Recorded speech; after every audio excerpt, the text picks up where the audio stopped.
You probably know exactly what a tired sigh sounds like coming from your favorite creator. You know their obscure running jokes, the specific way their pitch changes when they fake enthusiasm, and exactly what topics make them squirm. They have absolutely no idea you exist. Not a single neuron in their head has ever fired on your behalf.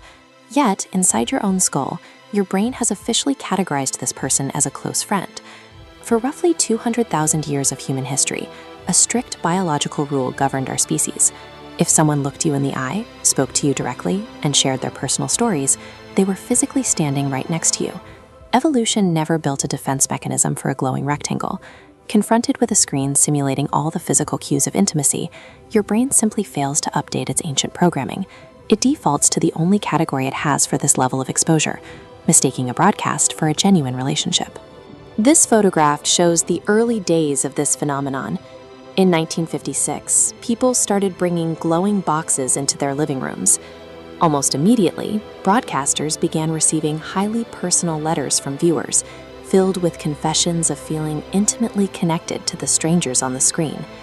Sociologist R. Richard Wall and anthropologist Donald Horton observed this biological reflex and gave it a name: parasocial interaction.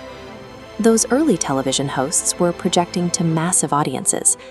Today, a daily vlogger sits alone in a bedroom, staring directly into a lens, offering 15 minutes of unfiltered anxiety, childhood memories, and raw vulnerability 3 times a week. This level of relentless, unreciprocated access breaks the original biological framework on an industrial scale.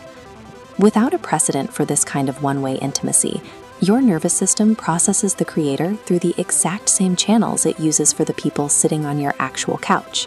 In the 90s, neuroscientist Giacomo Rizzolatti found monkey brains activate when performing actions, and these same mirror neurons fire when merely observing them. In humans, this extends to emotions. Watching a creator cry forces your nervous system to physically simulate that exact emotional state. Add in the deliberate eye contact and personalized greetings through the camera lens, and your body releases oxytocin. This bonding hormone actively reduces fear and deepens trust. Your brain lacks the biological circuitry to differentiate between a physical, reciprocal interaction and a highly convincing simulated one. The warmth you feel toward a screen is an involuntary chemical event right behind your eyes. This image captures what Horton and Wohl called the persona, a polished broadcaster engineered specifically to replicate the conversational rhythm of a real friendship. Psychologist Diana Tamir has shown that the act of self-disclosure, sharing personal, private information, activates the exact same dopamine reward structures in the brain that respond to food or money. In a tribal environment, if someone trusted you with their deepest fear or a hidden trauma, it served as concrete biological proof that you belonged securely within their inner circle. Modern internet culture functions as a high-efficiency dopamine engine. Every time a creator shares a late-night secret or a moment of vulnerability, they trigger a chemical reward cycle in your brain, rapidly accelerating the illusion of closeness. In the mid-20th century, psychiatrist John Bowlby formalized attachment theory. He identified the drive to seek out specific, familiar figures as a biological survival necessity, as essential to human development as physical safety. His colleague, Donald Winnicott, added the concept of the transitional object. When we feel uncertain, lonely, or isolated, the human emotional system naturally reaches for symbolic substitutes to simulate connection, like a child holding a security blanket. A familiar creator, speaking warmly through a phone screen in an empty room at midnight, functions exactly like that blanket. They offer a dependably safe, recognizable pattern for a stressed nervous system to lock onto. People navigating isolation or lacking strong social networks are highly susceptible to these bonds. The digital figure slots perfectly into the vacancy left in their attachment system. When a creator stops uploading or noticeably changes their behavior, audiences experience a measurable condition known as a parasocial breakup.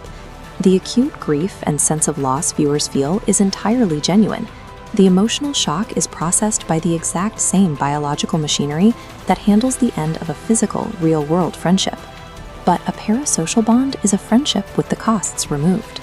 It provides relentless consistency without the demands and the disappointments or the interpersonal friction of dealing with a real person who needs things from you.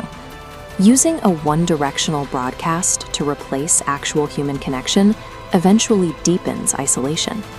True biological friendship requires the friction of a two-way street, the difficult, messy necessity of being specifically known and personally chosen.